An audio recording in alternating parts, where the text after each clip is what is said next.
Este é o episódio 257 do podcast Ubuntu Portugal, o show sobre Ubuntu e outras cenas, gravado no dia 25 de julho de 2023. O meu nome é Deu Constantino, comigo está o Miguel. Não há Tiago Carrão de hoje, ele ficou retido na fila de trânsito à espera do Papa. Ainda assim, acho que temos um grande show hoje. Temos aqui vários temas bastante polémicos, eu diria. E acho que é melhor começarmos, mas antes de mais, Miguel, como é que foi a tua semana? Para começar, vamos começar com coisas boas e engraçadas e objetivas. Esqueceste de dizer software livre. Então. O que é que eu disse então? Disseste Ubuntu e outras cenas, não disseste software livre? Mas software livre também é outra cena, meu. Não, software livre é tudo. Software livre é omnipresente e omnisciente, e o software livre ama-te. Portanto, entrega-te à palavra do software livre. Eu estou um bocado contaminado com... GNU. Sim, a palavra do GNU. Estou contaminado com perspectivas religiosas. Deve ser por causa do dia de hoje. Enfim. O dia de hoje não tem nada a ver. Mas pronto, não sei que tenha acontecido alguma coisa que eu não faço ideia. Aconteceram mas muitas pronto. coisas que não fazes ideia. E ainda bem que não fazes Ainda ideia, bem. porque senão... Ainda bem, Enfim. também acho que sim. Para aqueles que nos estão a ver lá em casa, hoje é um verde branco. Mas de onde?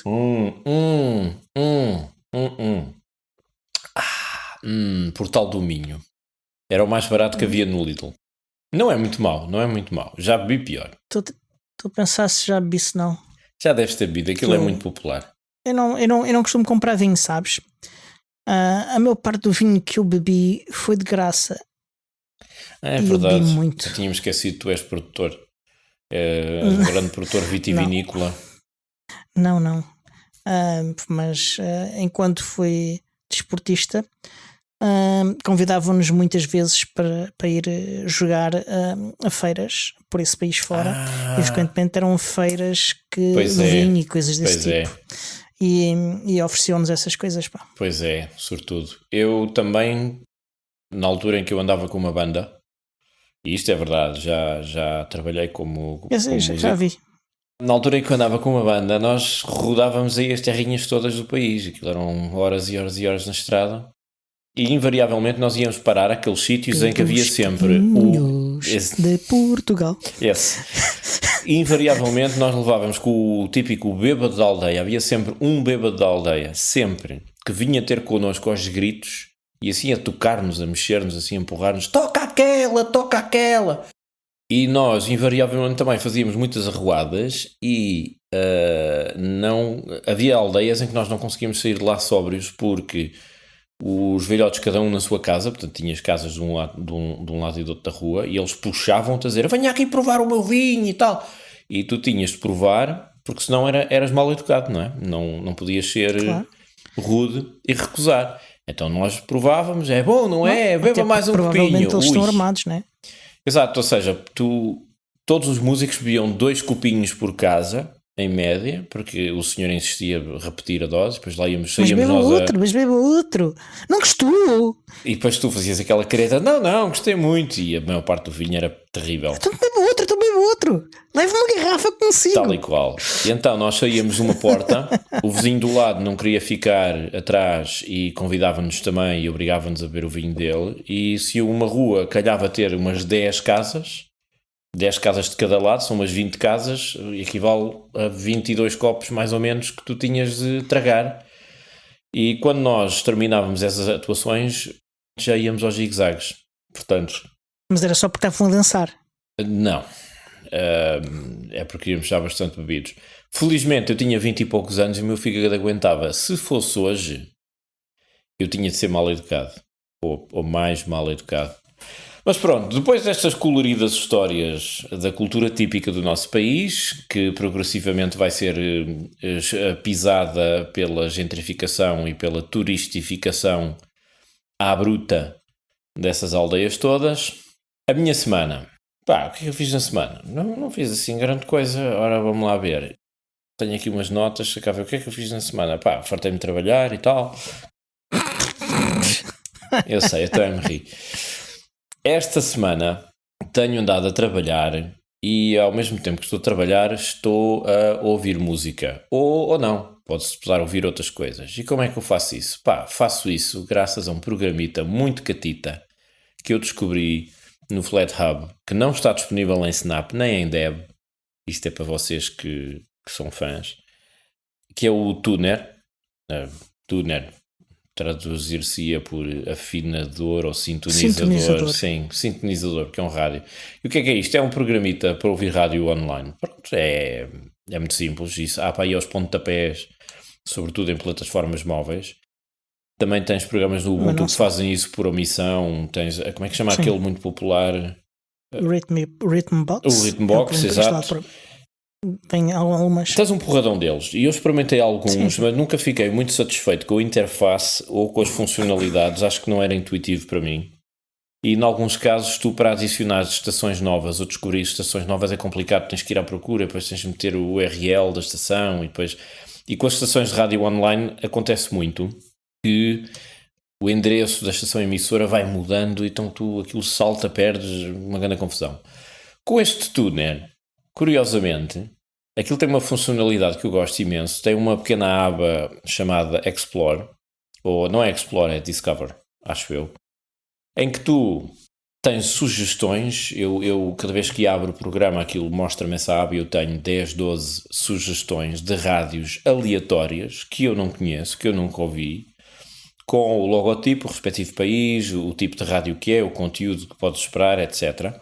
E eu dou por mim, de vez em quando, olha, aqui isto é capaz de ser interessante, carrego, ponho-me a ouvir um bocado e se eu gosto, adiciono aos favoritos. Então já tenho uma lista de favoritos bem catita.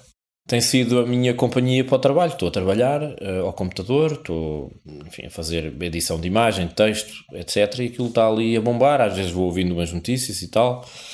Ouço muito rádios francófonas porque quero manter a prática da língua. Então, preciso de ouvir, que é para treinar o ouvido e o vocabulário e essas coisas todas.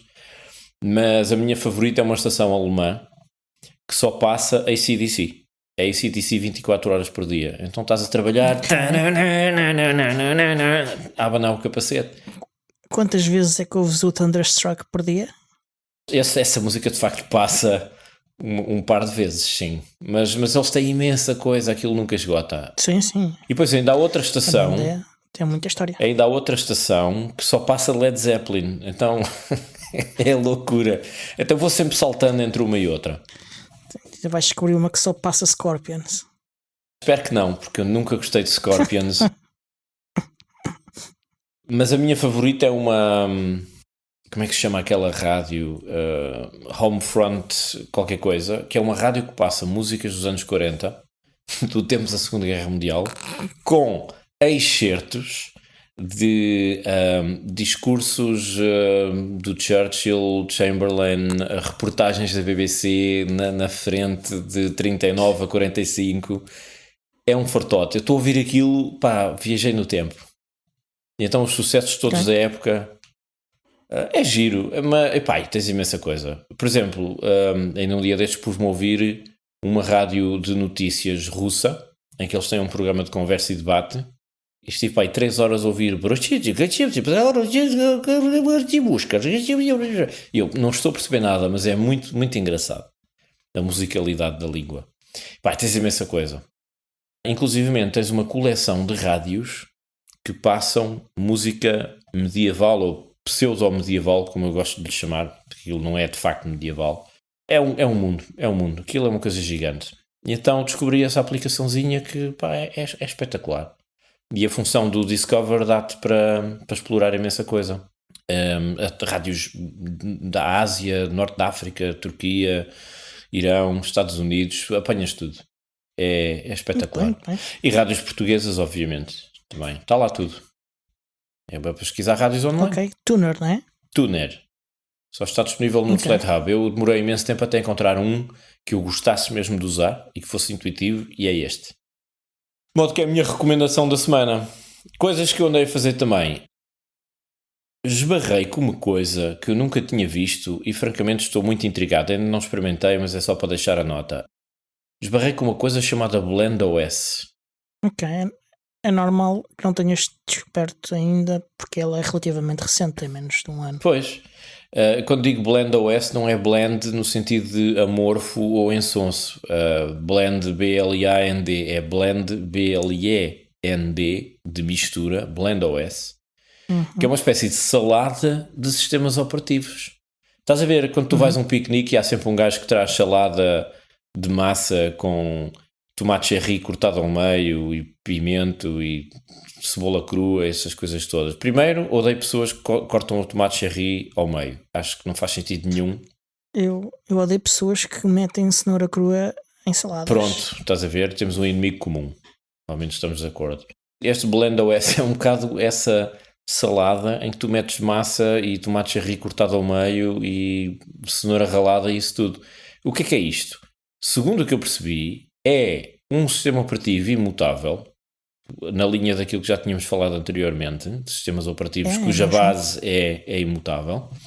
E aquilo tu podes correr uma série de programas de vários sistemas operativos, todos compartimentados, porque tem os ambientes e as dependências dos sistemas operativos que tu podes experimentar. Ou seja, tu tens lá, podes instalar e correr programas de Ubuntu, obviamente, mas também Debian, Arch Linux, OpenSUSE, Fedora, essa tralha toda, e instalar pacotes de RPM, Flatpak, Debs, Snaps, o que tu quiseres, e todos compartimentados. Eu ainda não experimentei, parece-me assim um bocadinho, uau, é muita coisa, mas para pessoas que precisam de usar versões muito específicas de software, ou mas eu preciso usar este software neste ambiente, ou tem que ser instalado neste pacote, etc, é capaz de dar jeito. E por outro lado, também é uma boa maneira de experimentar opções de sistemas operativos diferentes sem teres de criar, imagina, 20, 30 instalações de sistemas operativos virtuais ou coisa assim para testar cada um, etc. De modo que vai ser a minha próxima coisa para experimentar, rodar um bocadinho só para ver o que é que estamos a ver afinal. Posso dar mais 2 detalhes? Sim. Primeiro é que ele é baseado em Arch Linux. E o outro é que ele é feito por uma pessoa que nós já falámos aqui muitas vezes neste podcast, que é o Rudra Saraswat. Não posso. A sério? Yeah. Esse miúdo, que agora já não é miúdo nenhum, é um homem feito, não é? Ainda é miúdo. Que idade é que ele tem agora? Isto, o tempo passa a correr. 15 ou coisa assim. É um homem, já pode ir para a Guiné, para a guerra, para cima de um Unimog, pá. Tem 15 ou 16 nesta altura? Porra, como é que é possível? Yeah. O rapaz criou como é que chamava aquilo para jogos? Para jogos, não lembro qual é o nome, mas ele tem um remix do Ubuntu para jogos, sim. Aliás, não é um remix do Ubuntu, ele tem um pacote que é o Gamebuntu, sim, um pacote que instala pacotes de software que transformam o Ubuntu numa distribuição optimizada para jogar. Também é o responsável pelo Ubuntu Unity, pelo Ubuntu. Não me lembro qual é, ele tinha uma versão do Ubuntu para um remix do Ubuntu para educação, Ubuntu Web, uma série de outros projetos. Estou a ver que ele faz imensa coisa, mas esse rapaz das duas, uma, ou é um gênio ou não tem vida social. Os pais dele. É um gênio, isso eu confirmo. Os pais dele devem ser: filho, vai lá para fora jogar à bola, larga lá o computador, mas eu tenho que fazer aqui o Blend OS, que tenho que enfiar aqui OpenSUSE e Ubuntu na mesma coisa e tal. Filho, por amor de Deus, estás tão pálido. Bom, muito engraçado. Este mundo de facto é um penico. Acabas de ver sempre os mesmos nomes a saltar na comunidade. Não sabia que era ele que fazia. Estou de boca aberta porque esta coisa ainda tem uma certa complexidade, apesar de tudo. Quer dizer, para um miúdo daquela idade fazer isto, uau, ainda vamos ouvir falar dele. Mas enfim, a ver se consigo tirar um tempinho para rodar isso, para experimentar. Porque é um bocado como se alguém tivesse atirado uma data de sistemas operativos para uma misturadora para fazer um milkshake, como se diz agora, com um batido. Enfim, pronto, foi mais ou menos o que andei a fazer esta semana. Entretanto, esta semana, que também na secção das compras e do meu patrocinador, não se esqueçam do código, fui ao Lidl e arranjei um nível de laser espetacular. Ok. Estou mesmo contente com esta ferramenta, que é um nível com bolha de ar, estás a ver? Bolha de água, aliás, e que tem 2 lasers diferentes em linha e em cruz para ver se enfim, as obras que fazes em casa estão com os ângulos como deve ser, em ângulo reto, perfeitamente na vertical, etc, etc. E o meu gato está a gostar particularmente desse aparelho. Acho que ele gosta mais do que eu. Portanto, foi o que andei a fazer esta semana. E do que ti? E tu? De ti também. Não, seguramente, porque não sei se consigo mostrar para a câmara, mas Não se consegue perceber. tenho várias. Assim já se percebe, sim. Tenho várias cicatrizes. Portanto, ele é um bocado bruto. Enfim, foi o possível esta semana. Houve um passarinho que me disse, ou um passarão, porque foste tu, que a Mauser. Passaruca, então. A Mauser tinha uma promoção esta semana de domótica. Vai começar dia 27, foi segundo a publicidade deles, e acaba dia 31. Pai, são 4 dias de loucura e promoção para tralha de domótica, é isso? Portanto, pessoal do Home Assistant e derivados, ponham um olho. Start your wallet. Tenham calma quando visitarem o site, porque eu ainda queria apanhar algumas coisas a baixo preço, está bem? Não me estraguem o arranjinho. E como é que é, Mauser? Está-se bem? Tudo catita? Esse patrocínio? Estamos sempre aqui a falar de vocês. Já agora arranjavam qualquer coisinha para a gente. Mauser e o Lidl. A Mauser e o Lidl também. Lidl. Como é que é? Não? O meu número está a passar abaixo do ecrã. Já sabem o que é que têm de fazer. Enfim. E a tua semana? Ok. A minha semana, relativamente a coisas técnicas, foi bastante simples. Voltei a pegar aqui em coisas que eu tenho cá para organizar a minha rede. O que eu fiz foi reinstalar o meu router secundário, que tinha uma instalação do Ubuntu já bastante desatualizada, porque eu não lhe tocava há bastante tempo. Instalei o OS, mas ainda não fiz as configurações de rede nem nada dessas coisas, que é o passo seguinte, e depois vou tratar de instalar os vários serviços dentro dos contentores e passar as bridges todas para lá e ligar as redes que têm que ser ligadas e afins, e configurar a firewall. Tu disseste router secundário, o que implica que tens um router primário. Exatamente. Mas quantos routers é que tu precisas? Eu tenho 2. Ok. Portanto, só tens 2, certo? Sim. Tudo normal. Estava a imaginar uma coleção deles em cima da mesa. Não, só tenho 2. Quer dizer, tenho depois também os da Unify que estão a funcionar como switches, mas routers, aliás, que são micro PCs, pequenos PCs com um aspecto tipo NUC. Tenho 2. A ideia é ter um em que testa os upgrades e o outro só depois dos upgrades testados é que eu faço os upgrades. Esperto. Pois, porque eu não quero ficar sem net. Tu deves trabalhar em OPSEC. E fui à Mauser, curiosamente. Fui à Mauser. Foste à Mauser? Isto. Fui.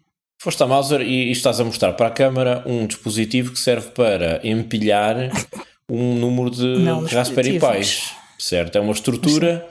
Eu vou descrever. Sim. É uma estrutura com pequenas placas de o que me parece acrílico, mas não é acrílico transparente, é translúcido.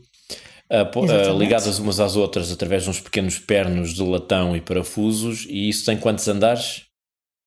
7. 7 andares para enfiar 7 Raspberry Pis. Portanto, tu vais fazer aquilo que se chama na gíria um cluster de Raspberry Pis, é isso? Parte deles vai ser utilizado como cluster, os outros não sei. Eu nem acredito que disse cluster. Já viste? Como é que se traduz cluster para português de forma correta? Não sei. Um gangbang de Raspberry Pis. Isso não é traduzido. Pois não, pois isso também é em inglês. É um... Caraças. Pois é. Enquanto tu pensas, comprei também isto, que é um copo térmico com o logotipo do Raspberry Pi. que é bastante bom, curiosamente, para manter o cafezinho quente. E isso foi na Mouser? Também na E Mouser. quanto é que custou esse copo térmico com o logotipo do Raspberry Pi na Mouser? Custou bastante mais do que esta stack de este suporte prateleira, vamos chamar-lhe prateleira Raspberry não, Pi. Este é o nome. Este rack de estas prateleiras, sim, para Raspberry Pi, custou bastante mais do que isso. Um aglomerado de Raspberry Pis, cluster aglomerado, pois claro, é um aglomerado. E pronto. E do ponto de vista técnico foi isto. A minha semana teve que ser. Fiz coisas de gestão de redes sociais da comunidade e coisas desse tipo, mas não nada como. Tá bem, mas a comunidade, estou certo, também se interessa pela tua vida pessoal e privada. Então, e coisas de vida pessoal e privada? Mas essas eu não falo aqui. Se o Tiago estivesse aqui, ele estava-nos a contar a sua vida pessoal e privada. Porquê é que tu não partilhas também? Porque eu não gosto de partilhar. Deves trabalhar em OPSEC. Eu tinha aqui bué de notas e desapareceram. Eu não mexi a nada. Eu não fiz nada. Não toquei a nada. Não, já percebi. Neste momento, o Diogo exibe uma expressão de pânico, com os olhos muito arregalados. Foi a mesma expressão de pânico que eu exibi esta semana quando vi o último episódio do Star Trek Strange New Worlds, em que eles fizeram uma mistura do episódio com uma série animada, Lower Decks, e eu odiei aquilo. Foi mais ou menos a cara que eu fiz quando vi aquele episódio. Faz sentido, caros ouvintes, que oficiais da Starfleet falem como adolescentes de 15 anos? Eu acho que não. Quem concorda, quem não concorda, a sondagem está aberta, não se esqueçam de votar. Depois vamos divulgar os resultados no fim deste podcast. O fecheiro tem 2 vezes parte do conteúdo e uma delas está desatualizada. Isto lançou aqui a confusão total. Isto, caros amigos que estão à escuta, aquilo que vocês estão a ouvir é a descrição de o que pode correr mal na gestão de notas organizadas com ficheiros Markdown em Nextcloud. Quando eu não sei trabalhar com aquilo como deve ser e o Diogo de vez em quando também não. Portanto, é um aspecto interessantíssimo. Mas pronto, entretanto, se calhar, enquanto não encontras essa informação, então eu vou começar aqui pelas minhas notas. Tu lembras do Winamp? Lembro. Chegaste a usar? Usei. Eu também cheguei a usar porque eu era utilizador de Windows antes de descobrir o Ubuntu. E o Winamp era o meu coisa favorito para ouvir música e essas coisas todas. Coisa preferido. Eu não sei se tu te lembras, cada vez que tu instalavas o Winamp, aquilo, quando tu rodavas aquilo pela primeira vez, aquilo vinha com um fecheiro de áudio de amostra, que acho que toda a gente se lembra, dizia aquela frase: Winamp, whip that llama's ass. Lembras-te disso? Não. Ninguém de todo. Ok. É um bocado embaraçoso, mas pronto. Eu tenho a certeza que há ouvintes que se lembram, pois era e tal, e alguns até recordam, quiçá, com saudade. Porquê é que eu me lembrei disto? Porque a frase que estava lá no Winamp, se não me engano, era whip that llama's ass, ou seja, chicoteia o traseiro desse... como é que se diz em português? Lama ou llama? Lama. Porque llama é espanhol, não é? Lama. Chicoteia o traseiro do lama. Ora bem, porquê é que eu estou a falar disto? Porque a Meta, que são aqueles senhores simpáticos que têm o monopólio do Facebook, do Instagram e da Threads. Não lhes faças o favor de lhes chamar essa coisa, chama-lhes o que eles são, o Facebook. Pronto. Os senhores do Facebook, que têm uma empresa de fachada chamada Meta, esses cavalheiros que têm o monopólio do Instagram e daquela coisa do competidor do Twitter, o Threads e isso tudo. E o WhatsApp. Pois é, o WhatsApp também. Ou seja, tudo coisas que eu não toco. Eles criaram também um motor de um Large Language Model, LLM, modelo de linguagem, grande modelo de linguagem, que se chama Llama 2. LLAMA2. É um trocadilho, porque aquilo LLM, Llama, piadas de engenheiro. Ora bem, Eu tinha lido algumas coisas sobre esse motor de, vamos chamar-lhe para a economia de palavras, inteligência artificial, embora seja uma expressão péssima. Tinha lido alguns, tinha andado a ler alguns artigos sobre isso e dizia, é um motor de inteligência artificial que é open source e que está disponível para as pessoas experimentarem e para as pessoas trabalharem com e desenvolverem o algoritmo, etc, etc. Calha que no blog opensource.org alguém, o Stefano Manfuli, se lembrou de alertar toda a gente, atenção pessoal, apesar do Facebook dizer que o Llama 2 é open source, não é de facto objetivamente open source, porque eles metem uma série de restrições ao uso que vêm nos termos e condições de uso. Para além das restrições comerciais que, pronto, enfim, são óbvias, há ali uma série de condicionantes em que eles têm inclusive uma lista de situações em que aquilo não deve ser usado e situações em que aquilo não deve ser usado no futuro, etc, etc. E o argumento do Stefano, depois eu meto o link nas notas, é que ao restringir a utilização desse código e ao querer coartar a liberdade das pessoas que eventualmente irão trabalhar nisso, uma vez que não se podem prever que utilizações futuras é que terão, aquilo não é verdadeiramente open source. Para ser verdadeiramente open source, código aberto, respeitando as liberdades, as 4 liberdades do software livre, teria de ser muito mais aberto não ter essas restrições. Mas eu sei, open source não é software livre. A definição de open source e a definição de software livre são diferentes, coincidem quase na sua totalidade no significado final, mas há ligeiros casos extremos, hipotéticos e teóricos em que não coincidem e que quase nunca se materializam na realidade, tanto que todas as licenças de software livre são licenças de open source também. Quase todas as licenças de open source são também licenças de software livre. Há casos em que as licenças de open source não são software livre, mas são relativamente poucos e, mais importante que tudo ainda, é que são pouco utilizadas. Portanto, as licenças de open source mais utilizadas de longe são também licenças de software livre. Portanto, diríamos que na prática o que acontece é que as pessoas utilizam open source dentro do mesmo escopo da definição de software livre. E o objetivo da Open Source Initiative é o mesmo objetivo da comunidade de software livre, que é promover a software freedom, a liberdade de computação. Portanto, o objetivo é idêntico, mas enquanto, por exemplo, na definição de software livre falamos de 4 liberdades, na verdade, no open source há 10 princípios que tentam definir as mesmas coisas que software livre e estão de facto muito próximo de ser a mesma coisa, mas não são exatamente a mesma coisa. Pois exatamente, não. Aliás, o objetivo, a definição de open source é um derivado da definição de software livre da Debian. Uhum.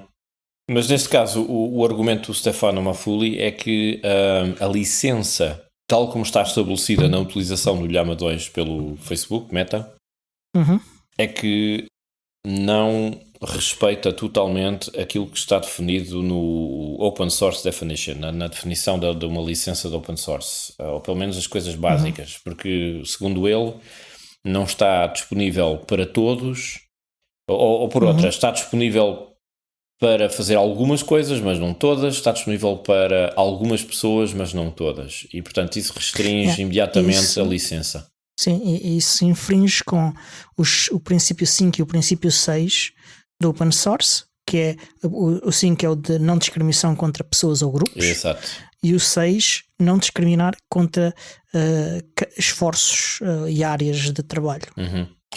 E ele põe muito ênfase, por exemplo, na utilização futura desses mecanismos, dessa tecnologia, chamemos assim, e compara inclusivamente a utilização de software livre em aparelhos médicos ou exploração aeroespacial, que é uma coisa que obviamente o Linus Torvalds, por exemplo, quando cria o kernel do Linux, não imagina na altura, não é? Está a criar aquilo, ele sabe lá para que aquilo poderia ser usado um dia.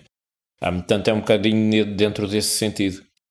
Sim, eu não conheço essa licença, mas, e aqui é especulação minha, presumo que seja uma licença feita especificamente para esse produto. Sim, e até para restringir também o uso comercial do produto que eles desenvolveram. Pronto, que isso também infringe com o princípio 6. Agora, o facto de ser específica daquele produto viola ainda outro princípio, é o princípio 8, que diz que a licença não pode ser específica de um produto. E o princípio 10 diz também que a licença tem que ser tecnologicamente neutra. Pois, a ideia com que eu fico é e que... E parece-me que essa licença não é tecnologicamente neutra, porque está a falar de coisas bastante específicas relativamente à utilização desse tipo de tecnologia.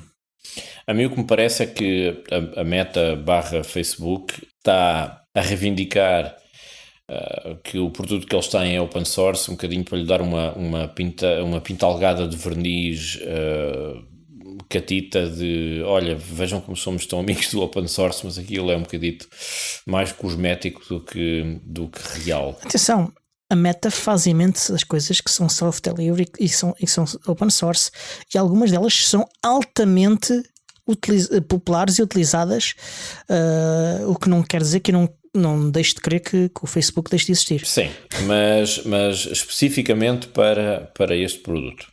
Não estou a falar de tudo o resto, especificamente para este produto. Sim, há um bocadinho de marketing, entre aspas, em relação à palavra open source, que se calhar não encaixava. Foi uma tentativa, acho que tem cada a ver com o facto da OpenAI ter ganho uma imagem de se promover como ser uma tentativa de criar uma tecnologia na área da inteligência artificial que fosse aberta, e inicialmente era de facto isso que estava pensado para a OpenAI. Aliás, foi em parte por isso que o Elon Musk e outros criaram a OpenAI, porque estavam com medo que o Google dominasse a área com uma tecnologia proprietária, e chegou uma altura em que a OpenAI percebeu que não tinham dinheiro para isso. Não tinham dinheiro para isso, e ao comercializar a tecnologia, eles ganhavam dinheiro, e às tantas a Microsoft investiu imenso dinheiro naquilo.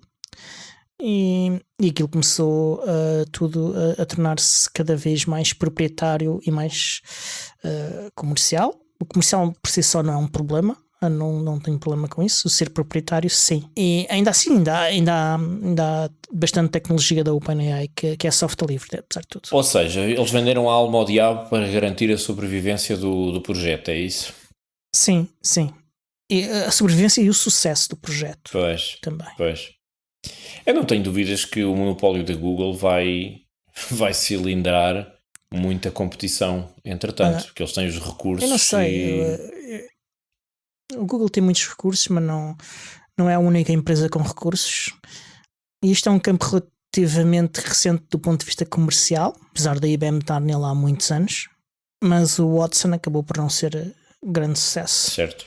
E não ser muito convincente. Eu já trabalhei com empresas que usavam o Watson. Não é um produto que tenha tido muito sucesso. Mas pronto, vamos ver. Eu acho que é um campo em que ainda há muita coisa em aberto. Sim, a impressão que eu tenho é que as pessoas ainda nem sabem muito bem como vão ou como querem usar esta tecnologia. Ainda está tudo muito na fase experimental. A massificação, sim. E é uma tecnologia digital que, do ponto de vista da tecnologia digital, é relativamente recente, apesar de já cá estar há décadas, muitas décadas. É um campo, uma área estudada há muitas décadas, em que de vez em quando há saltos significativos e seguidos de períodos de invernos, digamos, de avanço.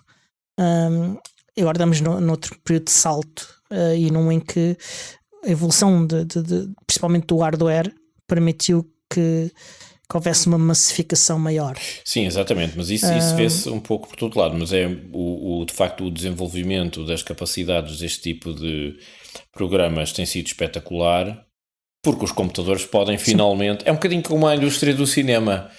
Há coisas que tu fazias há 10 anos atrás com efeitos especiais a indústria digitais. dos videojogos. E dos videojogos, que ultrapassou o cinema completamente. Sim. Aí nota-se imenso, de facto. Os videojogos que existiam há 20 anos atrás e que existem agora...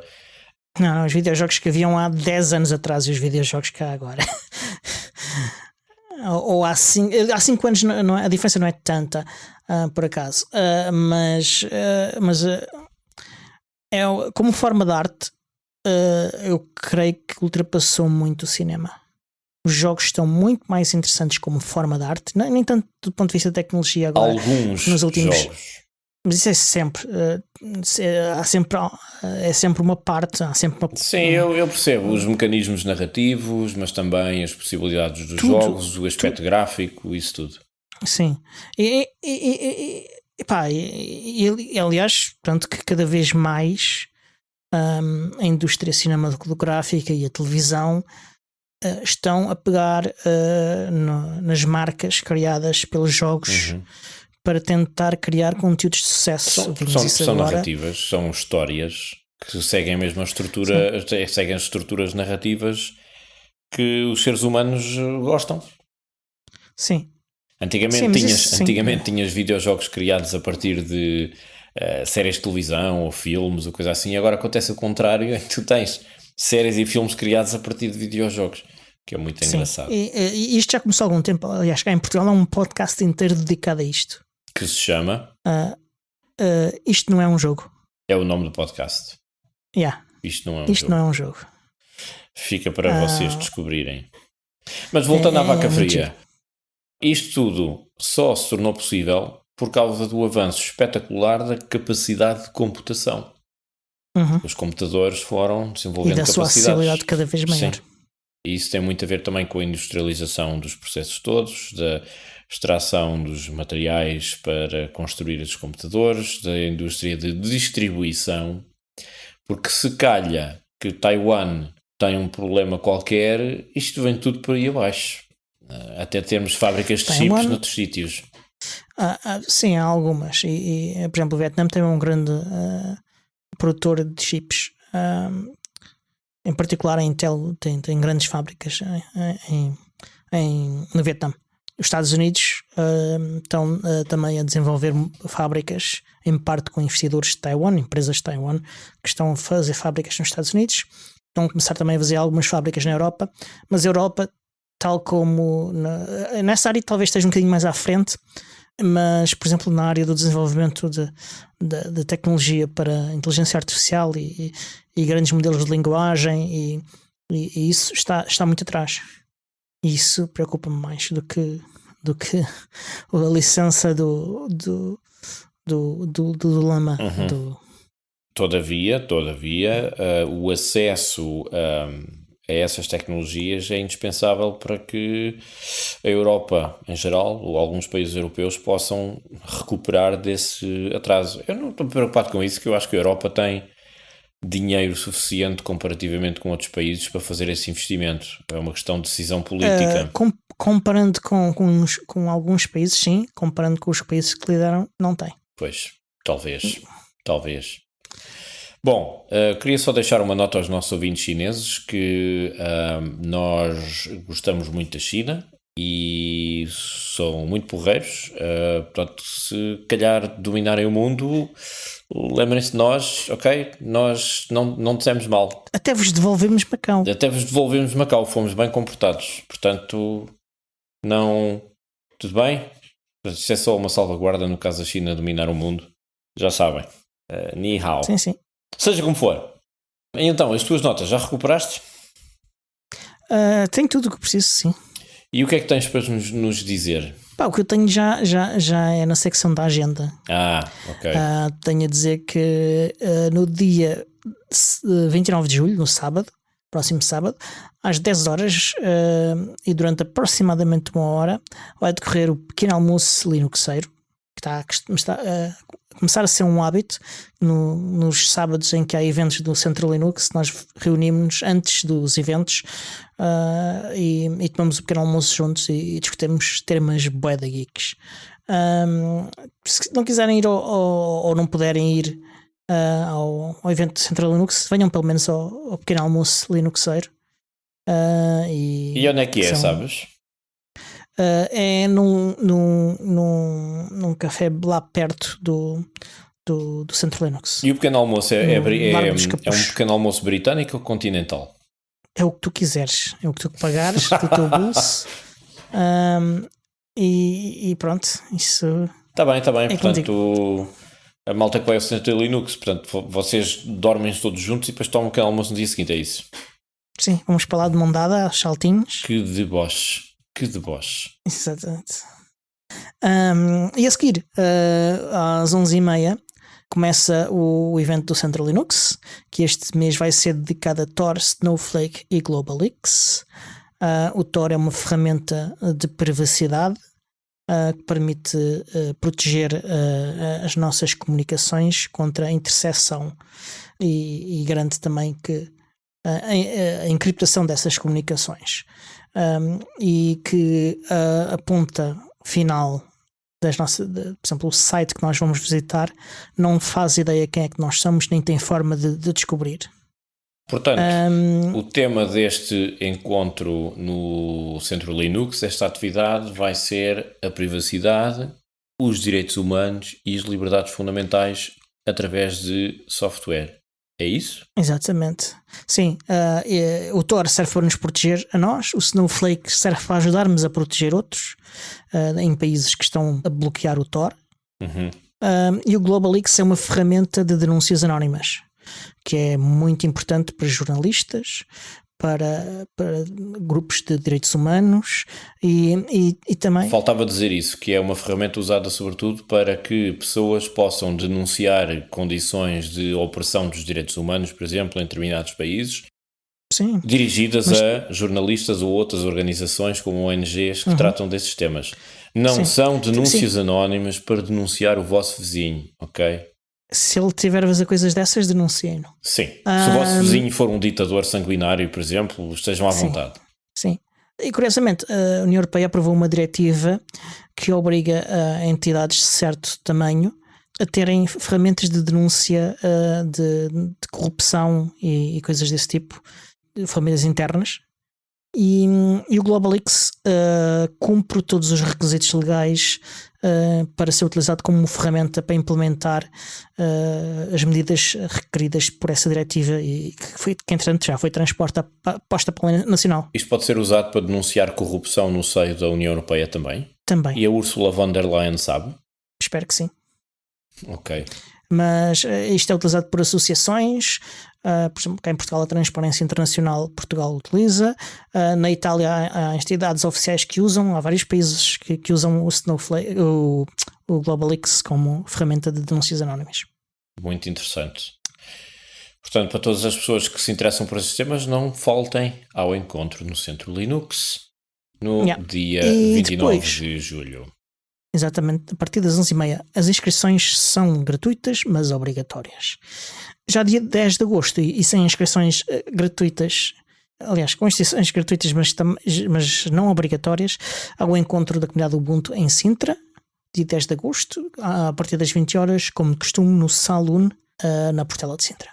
E dia 17 de setembro há o Bucon Portugal 2023. Não há inscrições, mas se quiserem fazer apresentações, workshops, gravar podcasts, coisas desse tipo, façam a vossa proposta para nós julgarmos se é adequada ou não.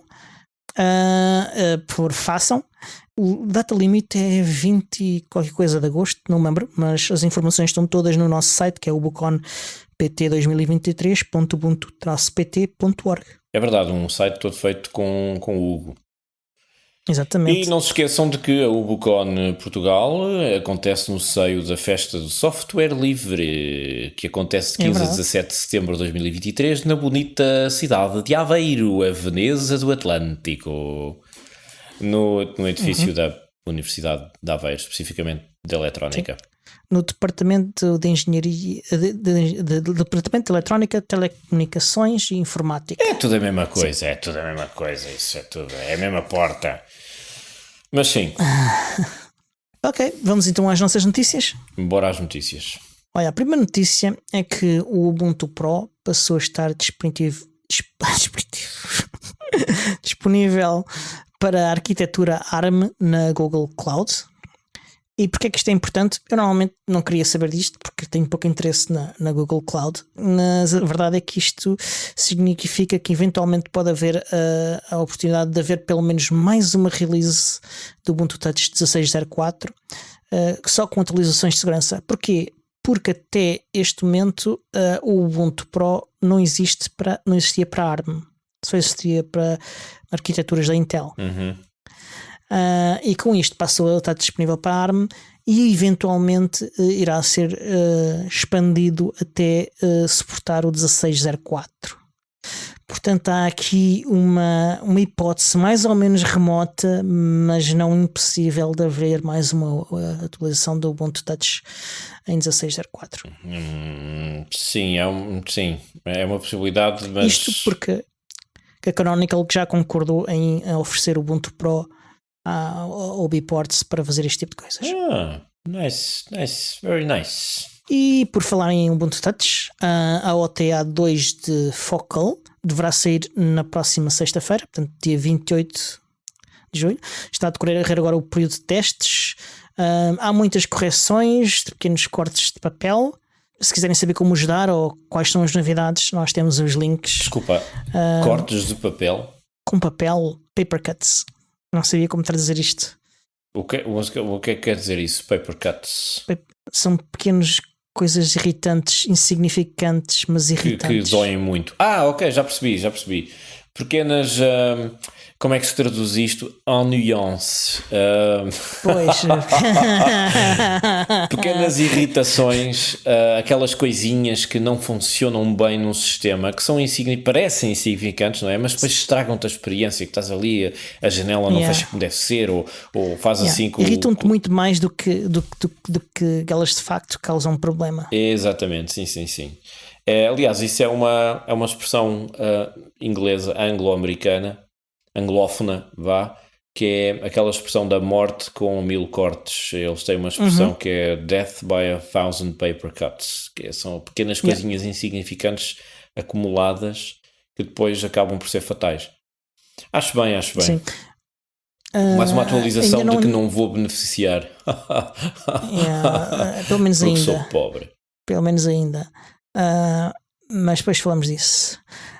E isto é uma boa notícia, portanto, ainda nem todos os bugs que me estão a afligir vão ser corrigidos, mas é um caminho que se faz andando. Está bem. E além disso, temos de fazer uma correção. Aqui há umas semanas falámos de uma notícia sobre o LXD, sim. LXD. Sobre a Canonical ter trazido o LXD para um controle direto da Canonical. Sim. E como isso teria levado à saída do líder do projeto LXD da Canonical. Ele era um funcionário da Canonical. Ao que parece, eu percebi mal a história. Não posso, tu erraste. Eu percebi mal a história e exatamente, eu errei. O Diogo errou. É verdade, o Diogo errou. Isto pode ser o título deste episódio. Se o Tiago aqui estivesse, já estava. O quê? Diogo, não acredito. Tu enganaste, Diogo. Tu disseste uma coisa errada. Estou a fazer a expressão dele. Mas não fui o único. Houve muita gente a cometer este erro. Pelo que me sinto menos mal. Ainda assim, lamento terem-me enganado. E, ao que parece, esta alteração na história faz com que a ação da Canonical de trazer para dentro o controle do LXD faça mais sentido. Isto porque o Stefan era o líder do projeto do LXD e era também funcionário da Canonical.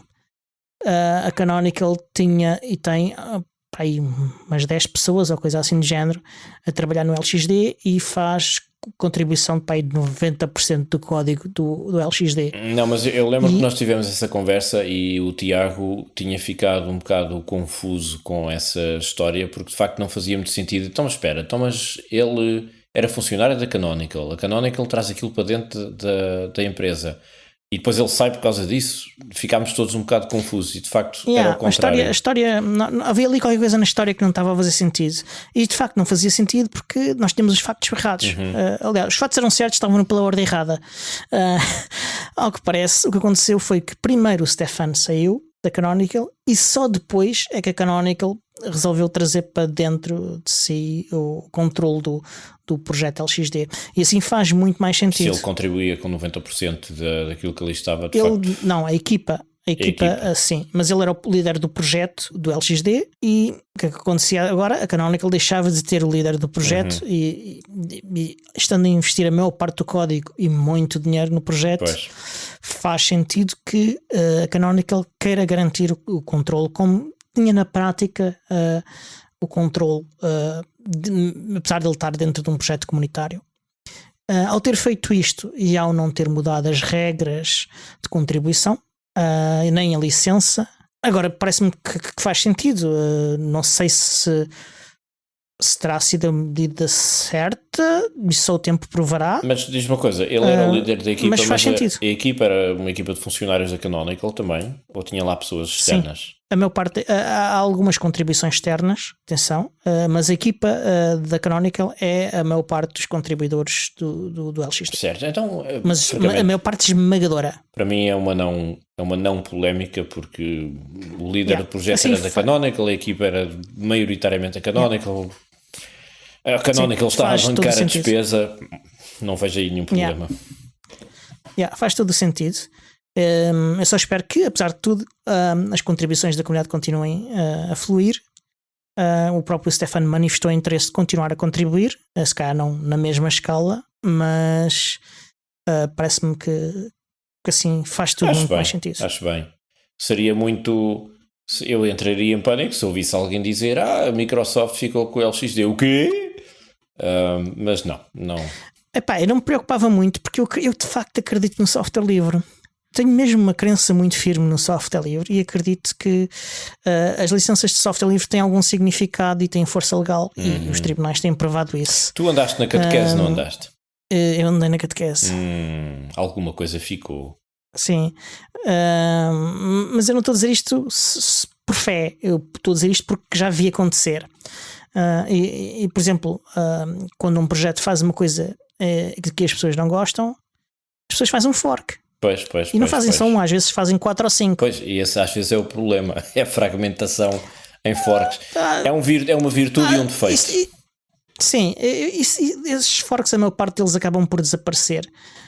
Nós vimos, por exemplo, quando a Canonical decidiu abandonar o Unity, surgiram uma série de forks de Unity. Pois foi. Com o tempo eles foram-se consolidando. É um bocadinho como uma árvore de evolução darwiniana, em que tu tens várias espécies a partir de uma espécie principal, com as suas pequenas mudanças no código genético, na morfologia, e depois alguns desaparecem.